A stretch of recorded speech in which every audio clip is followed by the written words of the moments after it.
Saudara-saudari yang terkasih, salam sejahtera bagi kita semua. Selamat berjumpa kembali di Katolik Roma Channel. Kali ini saya hendak membagikan kepada Anda semua 4 dogma tentang Bunda Maria. Bunda Maria mempunyai tempat istimewa dalam iman Gereja Katolik dan mempunyai 4 dogma. Umat Katolik baik di gereja maupun secara pribadi di rumah selalu mempersembahkan penghormatan dan doa dengan penuh kasih kepada Bunda Maria. Lalu, apa itu dogma?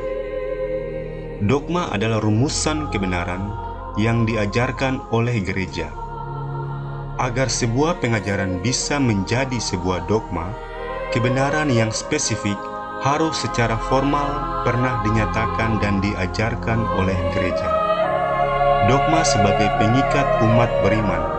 Oleh karena itu, penerimaan dogma diperlukan untuk keselamatan umat beriman. Berikut ini 4 dogma yang menyatakan hubungan pribadi Bunda Maria dengan Allah dan perannya dalam keselamatan umat manusia. Yang pertama, dogma tentang Maria Bunda Allah. Bunda Maria disebut Bunda Allah, yang dalam istilah Yunani disebut sebagai Theotokos, atau yang melahirkan Allah. Maria Bunda Allah adalah karena Yesus Kristus yang dilahirkan oleh Bunda Maria adalah Allah. Maka Maria disebut sebagai Bunda Allah. Pada Konsili Efesus menobatkan gelar Bunda Allah kepada Maria. Hal ini perlu dibaca seturut deklarasi konsili bahwa di dalam Kristus terdapat 2 kodrat, yaitu 1 ilahi dan 1 manusia, namun hanya 1 orang. Hal ini tidak mengurangi karakternya yang definitif dan mengikat. Dogma keibuan ilahi ini secara umum diterima oleh hampir semua denominasi Kristen. Yang kedua, dogma Bunda Maria tetap perawan. Bunda Maria tetap perawan diumumkan pada Konsili Konstantinopel kedua, yaitu bahwa Bunda Maria adalah perawan sebelum, pada saat, dan setelah kelahiran Kristus Yesus. Proses pembentukan Yesus menjadi janin manusia melalui rahim Bunda Maria tanpa benih laki-laki, namun oleh kuasa Roh Kudus, dan kelahirannya ke dunia tidak merusak keperawanan ibunya.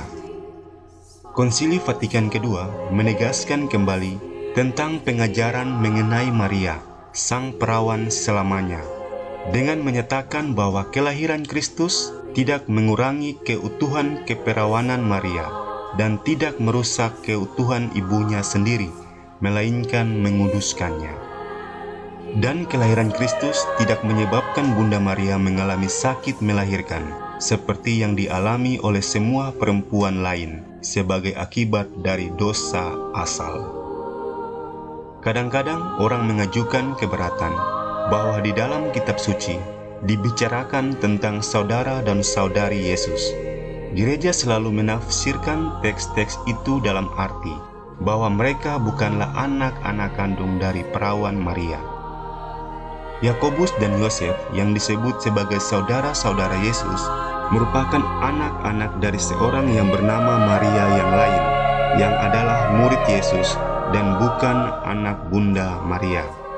Sesuai dengan cara ungkapan yang dikenal dalam Perjanjian Lama, mereka itu sanak saudara Yesus yang dekat.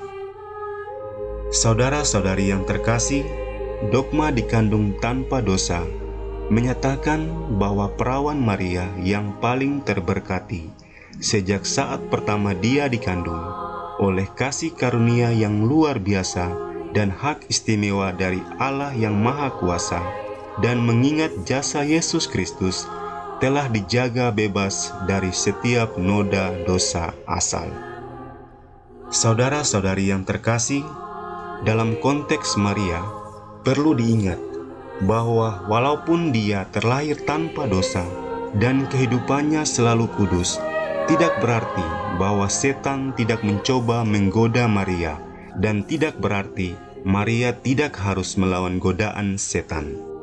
Maria juga berperan dalam memilih untuk hidup selalu kudus. Dalam mendeklarasikan Maria yang dikandung tanpa dosa, gereja melihat Maria sebagai orang yang tidak pernah menolak cinta Allah dalam hal sekecil apapun. Jadi, dogma ini menyatakan bahwa dari awalnya Maria adalah suci dalam persatuan yang tetap dengan rahmat pengudusan dari Roh Kudus. Saudara-saudari yang terkasih, sudah sejak semula umat beriman secara tradisi percaya bahwa Bunda Maria sungguh-sungguh mulia dan tanpa dosa karena mengandung Tuhan sendiri. Dogma yang ketiga, dogma Maria dikandung tanpa noda dosa. Dogma ini dikeluarkan oleh Paus Pius ke-9 dalam konstitusi apostoliknya, yang menyatakan bahwa Bunda Maria yang terberkati seketika pada saat pertama ia terbentuk sebagai janin oleh rahmat yang istimewa dan satu-satunya yang diberikan oleh Tuhan yang Maha Kuasa, oleh karena jasa-jasa Kristus penyelamat manusia, dibebaskan dari semua noda dosa asal. Karena Kristus adalah Mesias, imam besar pengantara satu-satunya kepada Allah Bapa, maka ia adalah yang saleh, tanpa salah, tanpa noda, yang terpisah dari orang-orang berdosa. Keterpisahan Kristus secara total dengan dosa mensyaratkan kekudusan ibunya juga, sebab penjelmaannya sebagai manusia mengambil tempat di tubuh ibunya, dan karena itu melibatkan tubuh ibunya. Dengan demikian, ibu yang mengandung Kristus pun harus terpisah sama sekali dengan dosa dan tanpa dosa, sebab Kristus yang dikandungnya adalah Allah yang tidak berdosa. Saudara-saudari yang terkasih, Bunda Maria dikuduskan, yaitu dibebaskan dari noda dosa, sebab ia dipersiapkan Allah untuk mengandung dan melahirkan putranya yang kudus dan tak berdosa. Jadi, kekudusan Maria sesungguhnya merupakan karunia Allah yang diberikan kepadanya demi tugas istimewa sebagai bunda bagi Sang Putra Allah. Dogma yang keempat, dogma tentang Maria diangkat ke surga. Dogma ini dinyatakan oleh Paus Pius ke-12 dalam surat ensikliknya yang menyatakan bahwa Maria Bunda Allah yang tak bernoda dan Bunda Allah yang tetap perawan, setelah selesai hidupnya di dunia, diangkat tubuh dan jiwanya ke dalam kemuliaan surgawi. Paus juga menyatakan bahwa ajaran tentang Bunda Maria diangkat ke surga akan mendorong kita untuk mencontoh teladan iman Maria dan mengarahkan hati kepada pengharapan iman kita akan kebangkitan. Kita dapat berharap bahwa mereka yang merenungkan teladan mulia yang ditujukan oleh Maria akan menjadi semakin yakin tentang nilai sebuah kehidupan manusia yang dipersembahkan dengan cinta untuk melaksanakan kehendak Bapa dan untuk membawa kebaikan kepada sesama. Maka, dengan cara yang agung ini, semoga semua orang dapat dengan jelas melihat kepada tujuan akhir yang mulia dari tubuh dan jiwa kita. Saudara-saudari yang terkasih, karena Bunda Maria tidak terkena noda dosa asal dan karenanya juga tidak berdosa sepanjang hidupnya, maka ia menjadi orang pertama dari seluruh orang beriman yang menerima penggenapan janji Kristus akan mahkota kehidupan abadi. Bunda Maria telah membuktikan iman dan kesetiaannya sampai akhir hidupnya, maka ia beroleh penggenapan janji Tuhan itu.